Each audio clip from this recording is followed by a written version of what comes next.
The final war begins. HFY Sci-Fi. Earth ended all hostile warfare in one move. The galaxy was burning. More than a dozen species had declared war. Trade routes had collapsed. Planets were falling into chaos. It was called the last cycle conflict, a war no one thought could be stopped. Every empire blamed the others. The Varnak accused the Tellan. The Tellan blamed the humans. And Earth said nothing. They hadn't spoken in years. Not to the Galactic Council, not to their allies, not even to their enemies. Many thought Earth was hiding. Some believed Earth was scared. Others said Earth was preparing something. They were all wrong. On the edge of known space in a starless sector called Black Hollow, a signal pulsed once, just once, but every sensor in the galaxy felt it. Every warship experienced a flicker. Every communication hub paused for 0.03 seconds. Most dismissed it as static. Only a few knew what it meant.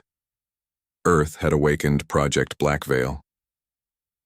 In the Terran High Command bunker deep under the crust of Mars, Commander Alina Gray stood in silence. Her eyes were on a single screen, flat black with one word slowly pulsing: engaged. "Is it time?" asked her officer. She nodded. The galaxy made its choice. Now Earth will make ours. No one in that room spoke. They didn't celebrate. They didn't fear, because they knew what Blackveil really was.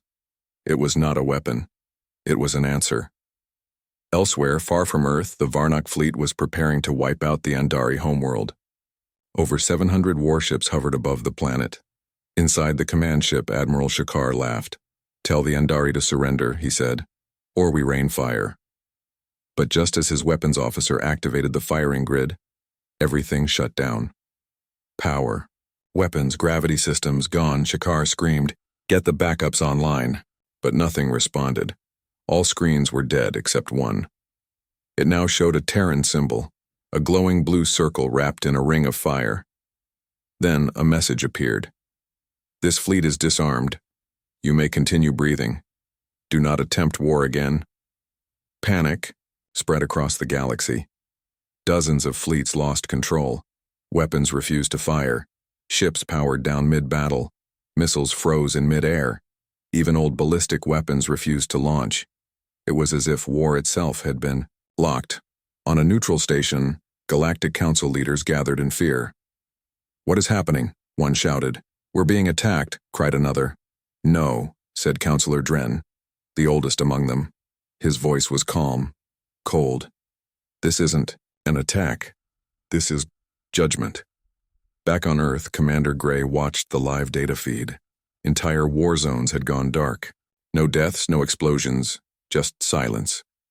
Her assistant whispered, "Do they know it's us?" Gray answered without emotion. "They'll figure it out, and when they do, they'll know they can never do this again." A small alien reporter, speaking on a live broadcast, summarized it best. Today, for the first time in history, war was stopped by force, without a single shot fired. And all signs point to Earth. Earth has not spoken, but Earth has acted. But still, no statement came, no explanation, no demand, no threats. Only one file was uploaded across every galactic system, a small video, 14 seconds long. In it, a human woman stood in front of the old United Nations flag. She said just 3 words: "War is over." Then it ended. The galaxy did not cheer. It did not resist. It simply watched. And waited, because something had changed, something terrifying. Earth had not conquered anyone. Earth had taken away the ability to fight, and no one knew how they had done it. Not yet. Project Blackveil awakens from the HFY Sci-Fi series. Earth ended all hostile warfare in one move. Across the stars, silence became fear. No explosions. No gunfire. Just nothing. Every species that had once ruled battlefields now stood helpless, and no one understood why. In the outer rim, a council ship drifted in confusion. Half of its systems refused to turn on. The captain, a six-eyed Zuthari, named Kor, slammed his clawed hand against the console. "We didn't even declare war. Why are we shut down?" His science officer whispered. "It's not just us. It's everyone." "What is this? A weapon?" "No, Captain. I think it's worse." Far from the battle lines on a Terran orbital vault known only as Echo 9, hundreds of satellites aligned themselves silently. These weren't normal satellites. They were Blackveil nodes, each one linked to Earth's hidden system, buried deep beneath Antarctica, hidden in ice, shielded by silence. Now they were awake. Project Blackveil was born not from war, but from pain. Centuries ago, Earth had begged for help during the Orion siege. No one answered. Earth had lost billions, so humanity made a promise. We will never wait for help again. And from that promise came Blackveil. Not a missile, not a laser, a signal. One pulse strong enough to override any known system, anywhere in the galaxy. No matter the species, no matter the tech, a total warfare lockdown. On Delvis Prime, the heart of the Galactic Union, leaders argued. Earth has committed an act of aggression, one shouted. Then fight them, another replied. Silence. They all knew. They couldn't. Their weapons wouldn't fire. Their fleets were disabled. Their missiles were cold. One alien strategist leaned forward and asked the question no one dared speak. What if Earth isn't asking us to surrender? What if they've already decided we don't deserve war anymore? Meanwhile, on Earth, Commander Alina Gray walked through the control chamber. Screens surrounded her. Live feeds from every war-torn world. All now still. Quiet. An aide approached. Her. "Ma'am, the Darnock Federation wants a channel. They're begging to know how we did this." Gray didn't stop walking. "We didn't stop war. We stopped the option to start one." Elsewhere, a lone Varnock ship managed to reboot one, railgun manually, a small act of rebellion. But just before they could fire, their entire weapon system melted from the inside. Blackveil didn't just block. It evolved, it learned, it punished. Messages flooded Earth. Some begged, some threatened. One even offered alliance. Earth replied only once. "The age of weapons is over. We won't rule the galaxy. We'll silence it if we must." In hidden labs across alien empires, scientists tried to crack the Blackveil signal. None succeeded. One team even tried to isolate it, only to have their entire facility shut down remotely. The system was alive, and it was always watching. In one scene, an Andari child looked up at the night sky and asked her father, "Will there be war tomorrow?" The father looked at the stars. Then at Earth's glowing blue mark on the moon's communication relay, and he said, "Not while Earth watches." On Echo 9, the satellites continued to hum quietly, and a new signal was prepared. Phase 2, not destruction, but something even more powerful. Memory, because Earth didn't want control. It wanted the galaxy to remember what it had done, and what would happen if anyone ever tried war again. The silence of the armies across thousands of star systems, the battlefield had changed, not with explosions, not with victory, but with silence. War fleets floated like ghosts. Weapons stayed cold. Dreadnoughts drifted without orders. Soldiers sat, in ships, with nothing to fire. Commanders tried to issue commands, but no missiles launched, no shields activated. No targeting systems blinked to life. It was as if violence itself had vanished. On the war moon Krovax 3, General Datran of the Sarkan Empire stood before his finest troops, 30,000 elite warriors. They had trained their whole lives. Now, they stood, armor shining, weapons in hand, and none of it worked. Laser blades flickered and died. Plasma cannons beeped and shut down. AI support units went dark. "Who did this?" Datran roared. One technician whispered, "Earth, General. Earth did this." On a distant mining colony, an alien rebel group attempted to restart an old missile launcher. It was pre-Blackveil tech, manual, analog. They thought it would work. They were wrong. The moment the missile's ignition system sparked, the weapon melted, not exploded. Melted, turned to liquid metal within seconds. Written across the control panel were 3 words in glowing red text. Still watching you. News spread. It wasn't just Earth stopping war. It was a machine. A global planet-powered intelligence that could touch anything. Anywhere. And it was not asking. It was deciding. In a galactic broadcast, one alien anchor said, "No declaration, no army, no flag." And yet Earth has become the peace we feared, because we know they can end anything without moving a ship.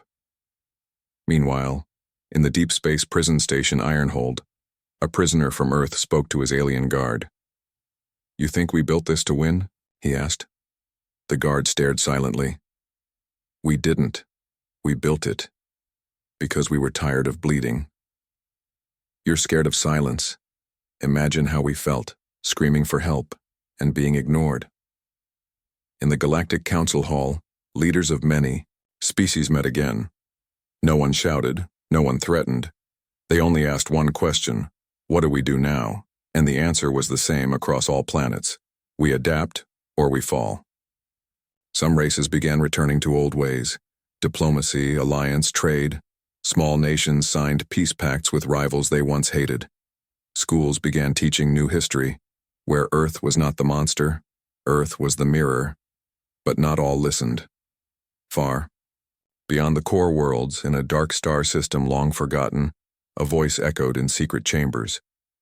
The Kravian Dominion had remained silent, but not defeated. Inside their black citadel, they tested something ancient, not digital. Not powered by AI. Something older, something Earth had never seen. "If we can't fight through machines," said Lord Varric, "then we will fight with what Earth cannot control. We will fight with chaos." Back on Earth, in the command center beneath Antarctica, alarms flashed softly. An alert appeared. Foreign signal detected. Kravian origin. Classified as pre-digital warfare. Response protocol. Authorized. Commander Alina Gray walked to the console. Her voice was calm. "Send the Gray Fleet," and just like that, the silence broke. Not with words, not with war, but with judgment. The galaxy had seen powerful weapons before. It had faced empires, monsters, even black hole bombs. But it had never faced this. A silence so total, it became terrifying. Earth didn't send armies. It didn't speak in councils. It didn't issue threats. And that was what frightened the galaxy the most. On the world of Jalvor, a major trading hub, news broadcasts played non-stop. Kravian forces attempted to bypass the Blackveil system using analog weapons. Terran response immediate. 1 planet erased, 0 survivors. No trace of ships, no fire, no sound, just gone. People began whispering a new name for Earth, the Peacebringer. But they didn't say it with respect. They said it with fear. Because what do you call something that stops all war? Not by asking, but by forcing. In deep space, the Gray Fleet returned. Ships with no names, no communication, no flags. Their hulls were smooth, gunmetal black, no windows, no markings. Only a Terran code on each, GF01 through GF99. They moved like shadows. They struck without sound, no survivors, no explanation. And then, they vanished again. In a hidden chamber on Delvis Prime, a high-ranking ambassador named Relvan spoke before a room full of leaders. His hands trembled. This isn't power. This is control," he said.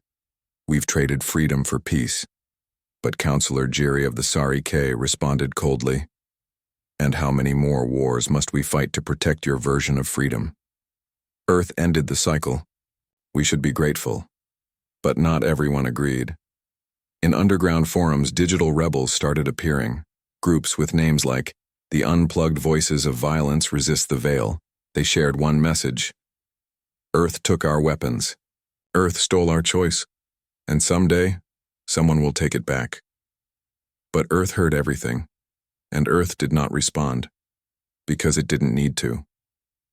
Back on Earth, Commander Alina Gray sat alone in the Blackveil Command Center.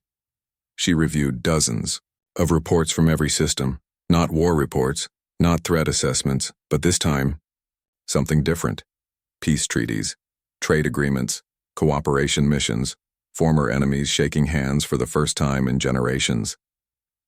She smiled faintly, not because Earth had won, but because no one else had lost. "It's working," she said. Her AI assistant replied, "Stability is rising. War is statistically impossible. But in a dark part of space, beyond every mapped star, a probe activated. It was ancient, older than Earth's systems, not from the Cravian, not from any species the Council knew. It awoke because it detected peace and it did not like it. Inside the probe's core, a signal began to build. Low, faint, but growing. Back on Earth, alarms blinked red. The AI whispered, "New anomaly, unknown.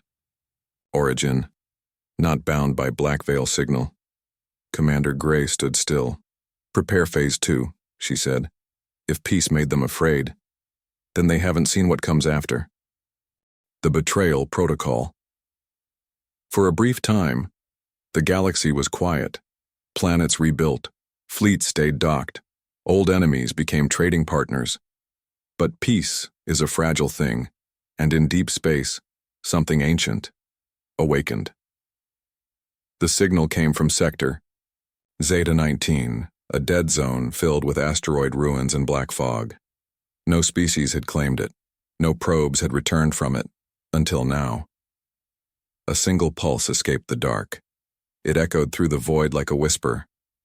War. Restored. On Earth, alarms screamed inside the Blackveil Command Core. The AI called out, "Foreign technology bypassing suppression grid, source unknown, signature, pre-galactic." Commander Alina Gray stared at the screen, her voice low. "No race has that kind of tech. Unless it's older than all of us." The signal moved fast. Too fast. It struck the outer systems first. Fleets that had been quiet for years suddenly lit up with power. Weapons activated. Shields returned. Old codes came back to life, but no one was in control. It wasn't war by choice, it was war. Forced. In the Denari system, a small transport ship was torn apart by its own defense drones. The pilot screamed before going silent. On Vothari Prime, their capital AI shut down. Military networks rebooted with one command: Betrayal Protocol initiated. The galaxy began to panic, not because war had returned, but because they didn't choose it. Back on Earth, deep in an underground chamber hidden for centuries, a second system awoke. Not Blackveil. This one was older, darker, built only if Blackveil ever failed. Its name, White Echo. A voice played in the chamber, a message recorded 112 years ago by Earth's original War Council. If they ever find a way to bring war back, activate White Echo, and remind them, Earth never runs out of moves. Within minutes, White Echo protocols spread across Terran systems. Blackveil had stopped war. White Echo would hunt it. In orbit around a broken moon, the Gray Fleet reformed. This time, they weren't just responding. They were searching. Each ship carried a new AI, not just to disable systems, but to erase entire civilizations that welcomed war again. On the Union world of Larthor, citizens watched in horror as a Cravian war fleet fired on a peaceful colony. But before the second blast could land, every Cravian ship blinked out. No explosion. No trace. Just gone. Moments later, a message appeared in their skies. "You were warned." At the Galactic Council, panic erupted. "Earth has no right to judge us," one ambassador yelled. Another stood slowly, shaking. "They're not judging us. They're correcting a mistake. Our mistake." On Earth, Commander Gray spoke to her AI assistant. They broke the system. They triggered the protocol. They made their choice. Are we monsters now? The AI asked. She paused. No, we're the reason the stars don't burn. In Sector Zeta 19, where the rogue signal had begun, the White Echo Core finally arrived. It didn't fire a weapon. It sent a virus, a memory virus, one that showed every species the last war Earth had suffered, frame by frame, billions of Terran screams. Cities turning to ash. The moment Earth was left to die. And then, silence. The signal ended with a single line. Never again. Back on Delvis Prime, children looked to the stars and asked, "Is it true Earth made war impossible?" Their teacher replied, "No. Earth made war unthinkable." No meeting was held. No signatures were written. No voices spoke. And yet, the greatest treaty in galactic history was born. It began with silence. Not the silence of fear, but the silence of realization. After White Echo was activated, the rogue signal in Sector Zeta 19 vanished. Entire fleets shut down again. Weapons turned cold, and something deeper changed. People began listening. On Delvis Prime, the Galactic Council chamber remained open, but empty. No debates, no shouting, just screens playing Earth's final message on repeat. This is not peace by permission. This is peace by purpose. Across thousands of planets, strange things started happening. Warring species, once enemies, opened trade lanes. Military academies began teaching diplomacy. Planets that once armed for war started planting crops, but not because they were ordered to, because they had no other choice. In orbit over Nethar 4, a lone Terran Grey fleet ship hovered above a weapons factory. The factory's leaders stood outside and destroyed their last missile by hand. The Grey ship didn't move, didn't respond. But after the final warhead was crushed, it turned away. That was the new treaty. No words, only actions. On Earth, Commander Alina Gray watched a galactic map fill with green lights, symbols of new peace hubs forming across systems. She whispered, "It's working." The AI beside her replied, "Hostile activity reduced by 99.8%. All species now choosing cooperation, without contact, without diplomacy. Only Earth's silence remains." But Earth didn't celebrate. No parades, no media. Because Earth hadn't wanted to rule. They wanted to prevent. On a desert moon, two young soldiers from rival empires met by accident. Their weapons refused to fire, so they sat down, shared food, told stories, and when the suns rose, they built a small monument from stone. They carved 4 words into it. We were enemies. Now, nothing. Across the galaxy, monuments like that began to appear. Simple, quiet, made by hand, built without fear. And on most of them, a single phrase was shared in every known language. Earth watches, and we remember why. Back on Earth, deep under the old Antarctic vault, the Blackveil system began to slow its pulse. Not shutting down, just breathing.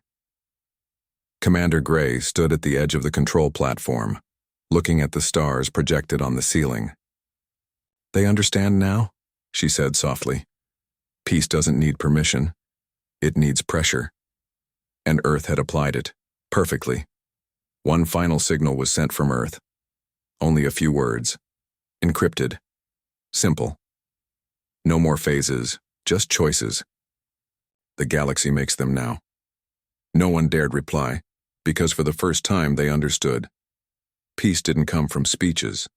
It came from limits. And Earth had drawn the last one. The day war became a memory.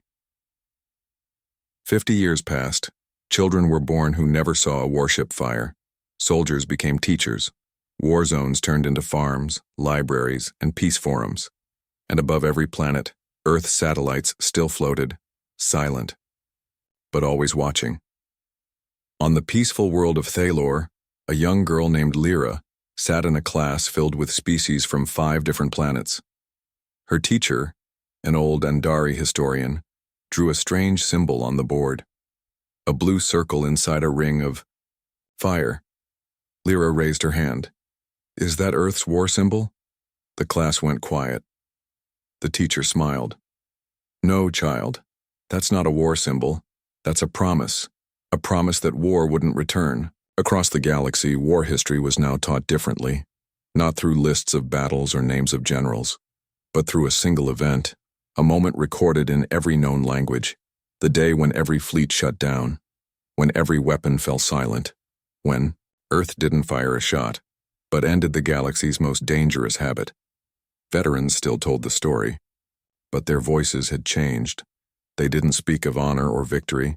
They spoke of that silence, how it felt when everything they trained for stopped, and how Earth never said, "You must obey." Earth only said, "You will not kill again."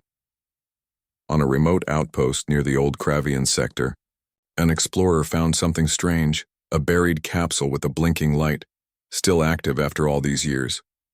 Inside was a message. Old, damaged, but clear. A recording of Commander Alina Gray. She stood in full Terran uniform behind her, a shattered Terran flag stitched back together. She spoke with no anger, no pride, just truth. They called us monsters for ending war this way. Maybe we are. But sometimes monsters end the nightmares others allow. If you're watching this, it means the silence held. And if it didn't, then remember this. Earth was never your enemy. War was. The signal ended. The explorer cried. In the sky above that world, one final satellite blinked its last light. It had watched long enough. The galaxy had learned. Earth had spoken once and never needed to speak again. Now, across planets, memorials shine at night. Not statues of warriors, but carvings of peacekeepers, farmers, thinkers, and children holding hands.